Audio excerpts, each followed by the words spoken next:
Last week, in fact, if you missed it, we spoke about discipline and dismissals, what's fair and what is legal. You would have heard.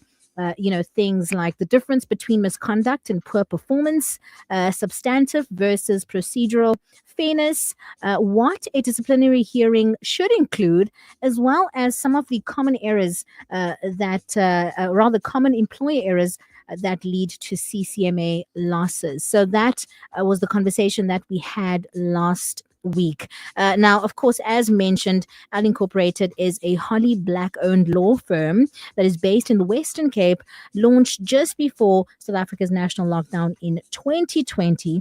And through strategy, rather perseverance and adaptability, they've grown into a trusted legal partner, providing efficient, affordable, and high quality legal services to individuals and businesses alike. We are live on Facebook as well as YouTube. So have a look at our CCFM page. That's CCFM 107.5, both on Facebook and YouTube. So today we'll be touching on employment contracts and policies. And of course, as we know, this is the foundation of a healthy workplace. A very good afternoon to you, Elena. Good afternoon, Natasha. Are you having a blessed Tuesday?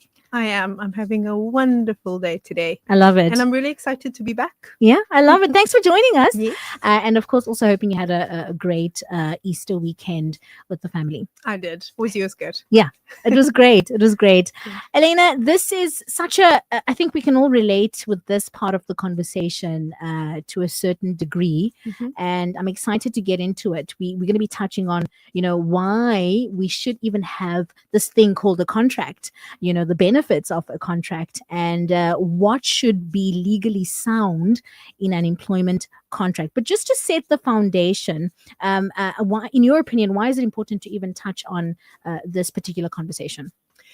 Well, I think in the way I start off every discussion is because we're talking about legal matters, right? And we're talking about employment law. So employment law is governed by different pieces of legislation. One is the Basic Conditions of Employment Act, the Labour Relations Act, and the POPI Act. And the basis of each of those legislations basically gives rise to what you ought to have in a contract. And the contract in respect of the employee-employer relationship is the document that governs the relationship between the two. Yeah. So it's essential that there is a written document and that document specifically talks to every single matter that relates to the employment relationship going forward. And we'll speak about what are the essential terms and conditions that the document must have. But to just demystify all of the the speculations out there, who should have an employment contract? Is it really necessary? Yes, it is necessary. It's necessary even if you employ interns, if you employ part-time employees, if you're employing assistants on a temporary basis. The Basic Conditions of Employment Act defines an employee to be a person that works more than 24 hours a month. Yeah. So we're not talking about independent contractors, right? Those are different. That's a different relationship altogether. That relationship is governed solely by the contract and the terms of that contract. What we're talking about is an employment relationship. Right. And the Basic Conditions of Employment Act says if you employed for more than 24 hours a month, you are deemed an employee. So whether you are permanent, whether you are fixed term contractor, you are deemed and you are protected by the Basic Conditions of Employment Act, the Labour Relations and the POPI Act. This then means if an employer hasn't properly defined the relationship between the employer and the employee, they're exposed in the event there's a dispute. Because what do you base the relationship on then? There's no written agreement between the two parties, which is risky and which allows or which opens the door for liability on the employer side. So based on that, it is essential that an agreement is written. Of course, verbal agreements can also be binding, but it's not proper business practice because of the risk involved in the event there's a dispute. Yeah. Because if there is a dispute, what the presiding officer, if it goes to the CCMA, the commissioner will then look at is what does the legislation say about the employment relationship. I love that you mentioned, irrespective of the duration of, an employer or employee rather, there needs to be something in paper, because I think there's so many myths around that. So one might say, well, I was only employed for 6 months. Therefore, my assumption was I didn't need a written contract. But as you've stated, that if it's more than 24 hours, there needs to be something in writing. Now, talking about defining, when we look at an employment contract, what does it look like? What does a legally sound contract look like? Well, I'd say the minimum requirements of a legally sound employment agreement would be that it clearly delineates the employer's job title and the description, what that employer then is expected to do, the working hours, including the terms and conditions relating to overtime, the salary, and the deductions, that will follow the gross salary, leave entitlements. So leave entitlements will discuss annual sick, family responsibility, so termination clauses, the confidentiality, the restraint trade, and the data protection clauses, as well as a reference to disciplinary and grievance procedures. And the reason why this is essential is because when I discussed earlier the basic conditions of Employment Act, it really is that. It's a piece of legislation that gives the parties, this is the basic requirements. Yeah. There's nothing that prohibits the parties from entering into terms and conditions that's more attractive for the employee. And the contract, the employment contract will define that. Yeah. If you don't define it, then the basic conditions of Employment Act will define it. So, for example, if you as an employer wanted to extend leave entitlements a little bit broader than the basic conditions of Employment Act, you won't be able to do that because it's not written, it's not defined. Yeah. So the legislation will then govern that relationship. We're live on Facebook as well as YouTube, a much needed conversation. Feel free to leave your comment on Facebook, that's CCFM 107.5, or YouTube, CCFM 107.5, and of course our WhatsApp number 0617981075. Important to note that we will, God willing, have a Q&A session. So any questions that you have right now, you could, of course, send to our WhatsApp line, or you could directly send it through to Elena, but we will leave her contact details just before we wrap up. Listen, this is a conversation for you. Perhaps you are just getting into the workplace and you have questions and you have, things that need to be answered, especially as it pertains to an employment contract. But also maybe you've been in an organization and you didn't know these things. And so this is such a fitting conversation. But also on the other hand, maybe you are an employer and you have certain questions, just starting out a small business, and you need some of this information, which is incredibly insightful. I want to talk about, Elena, I think the urgency, but also the importance of written workplace policies and codes of conduct. Now, we know that there needs to be some sort of plan and or rules, I guess, and laws, for lack of a better word.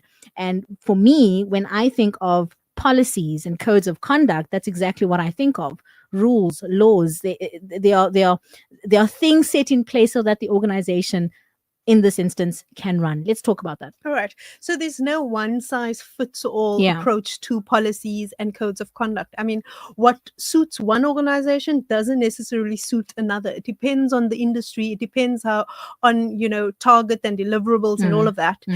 So it is a tool that you ought to customize to your business. It's a very important tool. Why? Because it has the ability to frame the culture in your organization. It has the ability to create an environment that is safe, where employees feel that there's clear lines of communication, the expectations are clear to them, they know what's to be expected, Yeah. and they know what will happen in the event they don't perform and they don't do, what they ought to do in accordance with these policy documents. We spoke last week, we said that an average person spends at one quarter to two quarters of their life in the In the workplace. workplace, That's a yeah. very long time. That's 13 years of your life is spent in the Yeah. workspace, and that's excluding your overtime. I mean, I know people that work ridiculous hours, Yeah. and I mean, most of their life is spent in the workplace. So, and I say that because I can't emphasize enough the importance of healthy working Yeah. environments, Yeah. and it is incumbent on the leadership in an organization Yeah. to establish these policies and codes of conduct and best practice and contracts that govern how we conduct ourselves within this organization. I mean, your code of conduct or your policies will govern how you deal with disciplinary actions. To at what stage does it become disciplinary actions, and at what stage is it only corrective? Yeah.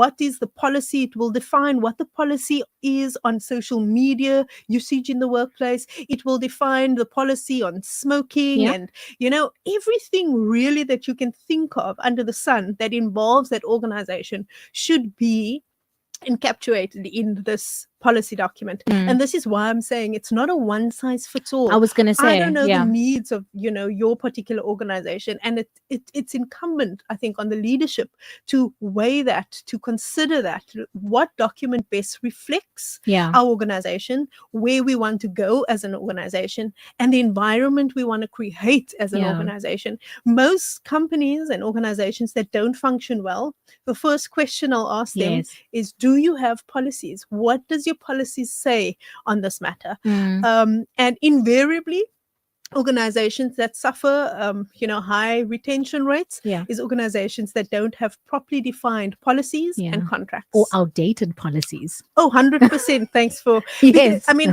a rule is that your policies is reviewed on an annual basis, if not 6 months, depending on how quickly your organization grows. I don't Yeah. know what organization it is, but in some cases it is necessary to Yes. review them. Yes.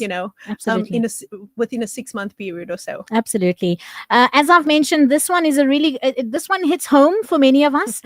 So thank you for your comments. We do see them, but I just want to add, we will not get to answer them today necessarily, but please be assured rather that we will get into them and have a Q&A session at the end of this, I suppose, segment in the next coming weeks. So we see you, Anonymous, a couple of anonymous messages coming through, even on the Facebook as well. We see you, Yulene Basson. We see you, Rosalind. As mentioned, we are live on Facebook with Elena Leovendal. And then just to wrap up, Elena, let's talk about the Poppy Act, BCEA, and LRA. How do I know, as an employer, if my Poppy Act, the BCEA legislation, all RA, how do I know if the complacency, or rather if it's compliant? So the Basic Conditions of Employment Act governs rules like leave, Yeah. hours, and the conditions related to the employment relationship that we just sort of canvassed. Right. The Labor Relations Act speaks mostly to the fairness, the fairness of the relationship as it pertains to dismissals or retrenchment or any disciplinary issues. Yeah. And the Poppy Act really governs how the organization handles your personal information. And all of these legislation is important because there's ramifications if you are non-compliant as an organization. And there's rules that an employer must comply with, So we've only sort of scraped the surface on some of the legislation that governs employment relationships. There's the Unemployment Insurance Fund that also needs to be taken into consideration. So I would say that an employer's prerogative, I beg your pardon, is to ensure that they are completely compliant Yeah. in respect of these legislations that we just mentioned, and and what helps an employer to do that is to make sure that that legislation is written into your Yes. contracts, is written into your policies, so that there's no ambiguity when it comes to Mm. what defines our organization, what are the rules, Yeah. and how do we deal with instances where you break those rules. Mm. Mm. Yeah, I can't stress enough the importance of it, and also the responsibility that I believe leaders have to create an environment that is Mm. safe, Yeah. to create an environment that people can actually thrive in, because they spend so much time in that working environment. Yeah. And I think also important to highlight, you mentioned it before, but we're going to mention it again. Of Mm, course, it's not a one size fits all. There are various organizations with different values or different sort of ways of how they do things. Some are private, some are, public. So again, it's not a one size fits all. And then just before we let you go, I know that we did mention about the Will Day, Elena. I know that we've said it was supposed to be on the 25th, but we want to stress that we have not received, I think, the registrations from those that want to attend. So, is it safe for me to say, Elena, that we can encourage people to then go and register should they want to attend this Will Day at Radio CCFM free of charge, but you have to register. So just tell our listeners how they can register so that they don't miss it. all right. So you have to register because it allows us then to prepare Yeah. the document in advance. So when you do come and collect, we either just tweaking it, Mm-hmm. or and then printing it for you. So Okay. the aim of the event is so that you come and you leave the premises with a valid will. Absolutely. So, in order for us to do that, we need information from the listeners. So, they contact our offices at 065 Mm-hmm. They just send us a WhatsApp. We then send them the form to complete. Once the form is complete, then they are properly registered. We have received significant inquiries, But no but no follow registration. through. Mm. Yes. So we really just encourage listeners, please provide us with the information that we require, so that we can, properly secure your consultation Mm. date Mm. and time. Absolutely love that. We've got quite a number of questions that have come through. And like I mentioned, we will be having a Q&A session. So worry not. We do see your messages coming through. Marlene, we see you with your query. You wanted to add something? Um, I mean, we could answer some of them, but Okay. I don't think it's possible to answer all of them. Every single request. And I say that only because, I mean, some of the questions we are receiving is sort of, it would be too late if they wait, another couple of 2 weeks. So maybe we could play a song and. All right. So we're going to go to a song or maybe even an ad break. Actually, I think an ad break is better. And then we're going to try and tackle maybe one or two questions as a matter of urgency, and anything else that we can, of course, try and tackle in the coming or upcoming Q&A session. We will answer. I'm going to quickly go to an ad break, and then we will continue with the conversation with Elena.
course, going to quickly take 2 or possibly 3 questions. Elena, we had a message from Roslyn on Facebook, and she says, "Good afternoon.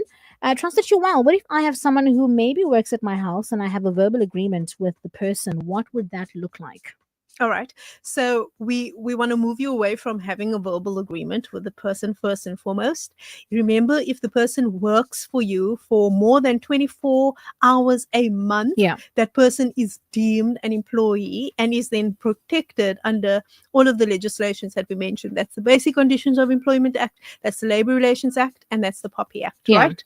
So you need to ensure that the contract meets the minimum standards of the Basic Conditions of Employment Act, because that would be, clear communication between you as the employer and the person that you are employing. So I think it would make sense practically in any event to define the relationship With the contract. with the contract. Yes.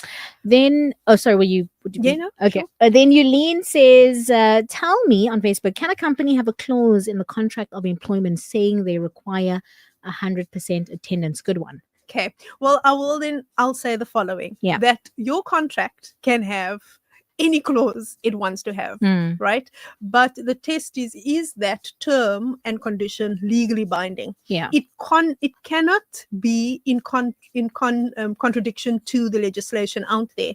So if your employment contract says 100% attendance is required, and it doesn't consider your leave entitlement, there's an issue.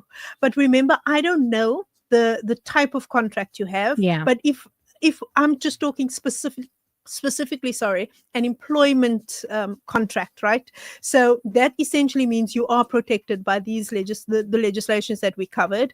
So any clause must be compliant with legislation.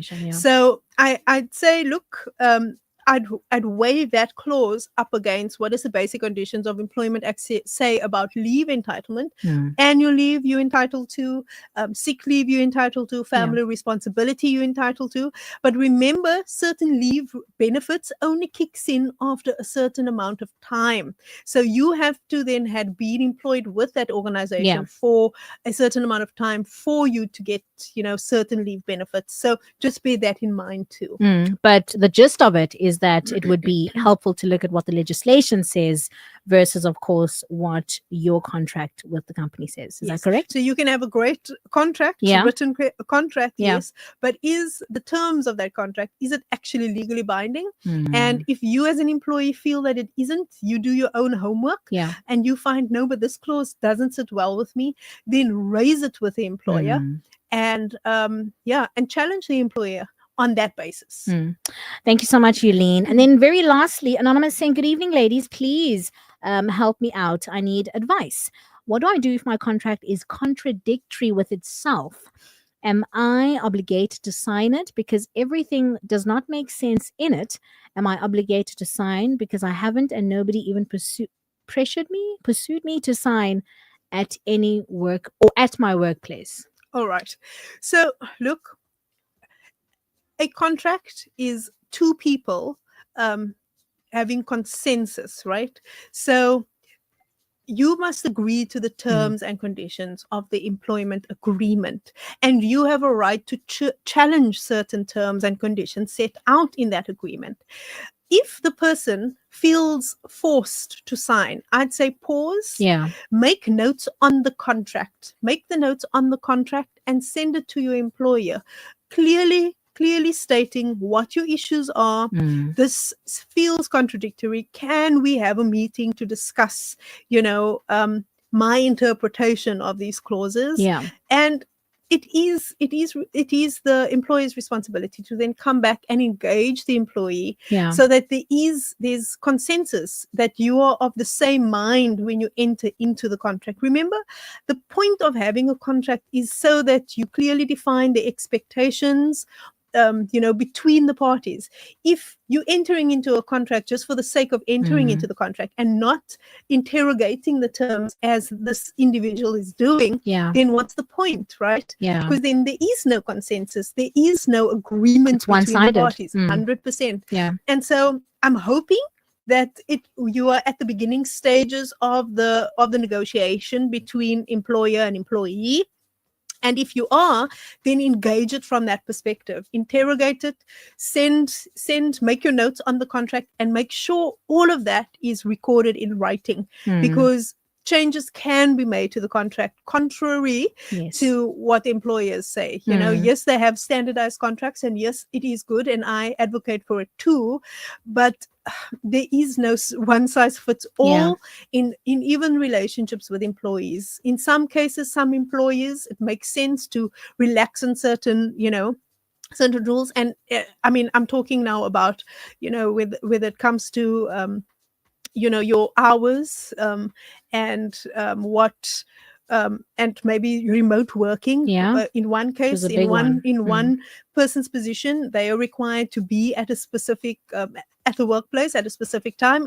For another person, it's not necessary. But what is important is that that is specifically communicated in some or other contract or some or other document within the workplace. And you've got a right to query, as you say. 100%. You have a right to query. I think most times folk feel the pressure, they feel pressure to sign the dotted line, not having read, I suppose, the T's and C's, the finer print. And so I think this is the purpose of having these conversations, is knowing that, listen, you have a right to query, even as, I guess, an employer.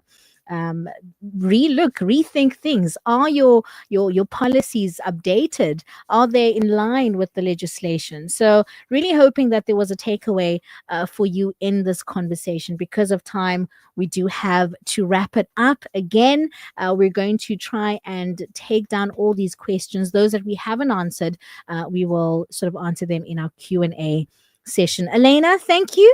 Thank you for having me, and thank you for indulging me and the listeners today in addressing some of the questions. This topic is really relatable.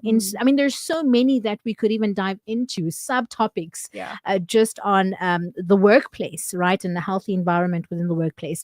For those that want to reach out to you directly, be it an employer or an employee, where do they find you? What are your contact details? Please contact us on WhatsApp at 065 844 347, or you can email us at hello@l-inc.co.za. Fantastic. There you have it. If you want to replay this conversation, please have a look at our Facebook page and YouTube. That's CCFM 107.5.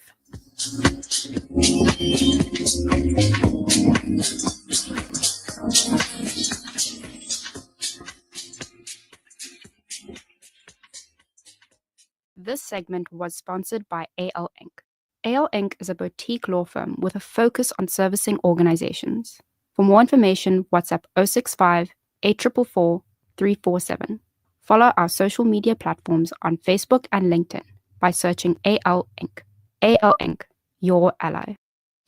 Listening to the city. You're listening to